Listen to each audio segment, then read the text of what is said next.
I'm Charles Wilson, Staff Product Cybersecurity Architect at Torque Robotics. This presentation will cover an overview of static analysis. This diagram shows the overall AVCDL training path. If you're taking this training, it's assumed that you've already completed the AVCDL overview training, and additionally, that you've completed the requirements taxonomy, security requirements, secure design principles, apply secure design, threat prioritization, secure settings, and secure coding trainings. This training will cover an overview of static analysis. Long before 100 million line programs became a thing, a motivation for static analysis existed in hardware, and it's exemplified here. This is a 1960s era computer backplane. If we ever needed a visual metaphor for spaghetti code, this does a good job. We can even see patches that have been applied. It's a real mess. In order to determine what's gone wrong, you have to poke around until you find where the fault is. Sadly, much of the time, we treat software in the same manner. It'd be a lot easier if we could systematically analyze code and identify issues that typically arise in highly complex systems. That's where static analysis comes into play. Using static analysis, we're able to look at either the entirety of the system or an individual element within the system and reason on it without needing to run the code. No hardware, no test suites, just code. And we do this in the development phase, because if we look at the research, we find that it's between 100 and 1,000 times more cost-effective to correct an issue in the development phase compared to during verification or once it's released. Now let's look at the mechanism that static analysis uses to accomplish its task. At its most simplistic, a static analysis tool takes source code and identifies issues. The analysis itself is governed by a rule set.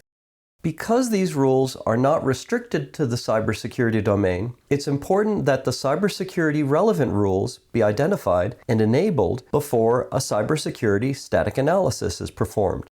There are two approaches taken to perform the static analysis. The first is to use the text of the source itself to do the analysis. This limits what can be done in terms of both scope and depth of analysis. The second is to transform the source into a graph representation and then perform the analysis on that. Most commonly, this graph is an acyclic syntax tree. The advantage is that these graphs can be extended to encompass the totality of the code used to build the system. When we talk about static analysis tools, there are three main types that we're going to consider. The first are linters. These are basically syntax checkers with some added functionality included. They're the least sophisticated of the tools and have minimal utility from a cybersecurity standpoint. But if this is all you have, then this is what you'll use. The next are compilers. Many people don't think of a compiler as a static analysis tool, but we're increasingly seeing compilers providing cybersecurity relevant warnings. If you use compiled languages, enabling the compiler's cybersecurity relevant warnings is going to be the fastest way to get some initial results. The third and preferred type of tool is the standalone static analyzer. The advantage here is that the standalone static analyzer can look across the entire lifetime of variables being passed between the various elements of the system. Additionally, they typically have a database backing them, allowing them to both look at issues over time and compare the various interactions between called functions and their callers.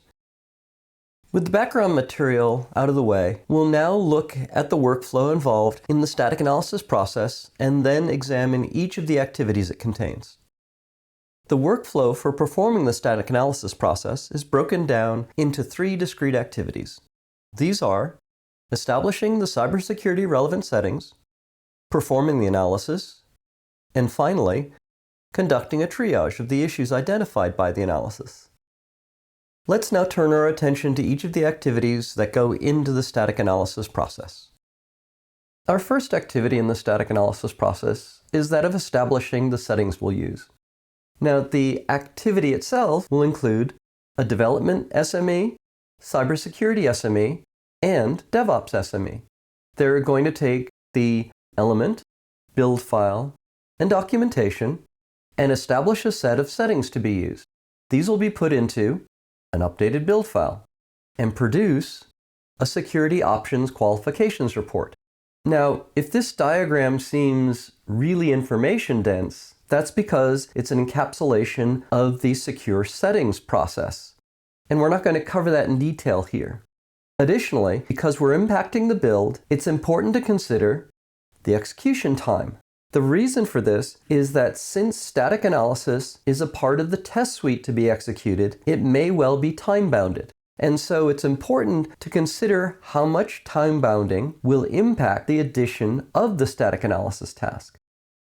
Rather than rehash a subject that's covered separately, here are some references to review the secure settings process in more detail. They are the Secure Settings Overview training video and the Secure Settings document, secondary document. For a deeper dive into the 4 activities within the secure settings process, you can review the Identify Options, Categorize Options, Select Options, and Apply Options trainings, and their corresponding tertiary documents. The second activity in the static analysis process is that of performing the analysis. The build system invokes the static analysis tool with the cybersecurity relevant settings that we've added to the updated build file. The static analysis tool then ingests the source code repository and generates output. It's important to note that although this is a completely automated activity, it may be invoked manually. There are 2 things that we want to keep in mind here. The first is whether we're doing a depth-based or a breadth-based analysis. This should be based on the maturity of the development group with respect to cybersecurity relevant static analysis. Say you have 100,000 lines of code. It's not unreasonable to have thousands of issues come out of static analysis initially. It's important to not have all of the possible options turned on, depth-based, for all of the possible elements that exist within the build, breadth-based. Approach this with a progressive ramp-up of rules. And likewise, start with those elements which are critical, expanding outward. By the same token, since static analysis looks across lifetimes, it's important to include the elements that bracket the ones of interest in order to get the most accurate results. The balance of these 2 approaches will greatly reduce the friction to adoption. The second thing to consider is timeliness. Although it is possible to perform static analysis on the finished product, this is in all likelihood going to generate a lot of issues, especially if an analysis has not been performed before. Standing up cybersecurity relevant static analysis early in the development process is going to be to the benefit of everyone. The final activity in the static analysis process, as with so many AVCDL processes, is that of triage. The cybersecurity SME and their development SME counterpart will take the static analysis output and triage it. The issues found to be valid are placed into an identified issues list, which is then sent to the threat prioritization process, and a static analysis report is generated. Some may consider having to put each issue through the threat prioritization process as excessive for issues which are obviously needing correction. Depending on how the organization implements their processes, it's possible that issues may be entered directly into the issue tracking system instead of passing them through the threat prioritization process when the nature of the issue is unambiguous. Additionally, if you're performing triage and discover that a tool is reporting an excessive number of false positives, then you should review the settings being used and ensure that they're appropriate. If necessary, remove those settings which yield incorrect results. Don't consider settings to be locked down, because at some point, those settings may need to change. When we consider what goes into the identified issues, and in fact, into the static analysis report by extension, there are 3 fundamental pieces of information that need to be there. The first is about the tool. This may seem a bit pointless, but consider that there's not going to be just one static analysis report that's ever generated. There are multiple of them. And so, as this information is entered into the issue tracking system, and as it goes through the threat prioritization process, even as it's read, it's critical to know what tooling is being used. This extends beyond just the name. There's a whole host of information needed to identify what was used to perform the analysis. The next thing to consider is the documentation of the element that's been chosen.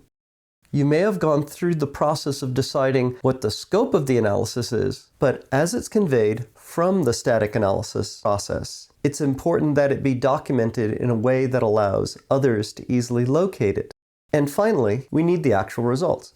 Keep in mind that there may be numerous individual issues related to even a single line of code. And so there are going to probably be a lot of results to look at. The takeaway here is that we need to ensure that we're including all the information necessary for someone to both replicate and resolve the identified issues. The nice thing is that there is a standard format for representing this type of information. And a number of tools, including compilers and standalone static analysis tools, have the capability of generating output in this format. The format is, of course, SARIF. This is the Static Analysis Report Interchange format. SARIF is recommended by the AVCDL not simply for static analysis, but also for other types of systematic analysis. And a reference to SARIF is included both in the references section and the documentation. That's an overview of the process used in performing static analysis. Now let's review what's been covered. As we've seen, the static analysis process is fairly straightforward. For the tool to be used, establish what the cybersecurity relevant settings are and add them to the build for the element of interest. Perform the analysis, keeping in mind that this is a very time and computationally intensive activity. Triage the results. Again, keep in mind that when we're dealing with static analysis, the issue of false positives is unavoidable. Start small and make sure that the settings that were chosen are appropriate, and only then expand the breadth and depth. Finally, report the findings in both human-readable and machine-readable form. The latter because we want to automate our processes where possible. And where feasible, use SARIF for the machine-readable representation. For more information, and to get a more in-depth set of references, the Static Analysis Secondary document is available in the AVCDL GitHub repository. All AVCDL materials, both in source and distribution forms, are available on our GitHub site, as shown here. Because of the size of the repository, it's recommended that you either clone the repository or download a zip archive of it if you're not familiar with using Git. Instructions for downloading a zip archive are linked to on the repository's front page. Videos covering various aspects of the AVCDL are available on our YouTube channel, as shown here. It's important to note that all AVCDL materials, except for the introductory blog posts, are intended for product cybersecurity engineering practitioners. With this training complete, once you've completed the other static analysis trainings, you can proceed to the other trainings at this level. These include dynamic analysis, fuzz testing, and secure code review. Here are the references to the source material used in the creation of this presentation. They'll also be included in the video description. Additionally, this presentation source material will be provided on the AVCDL GitHub repository.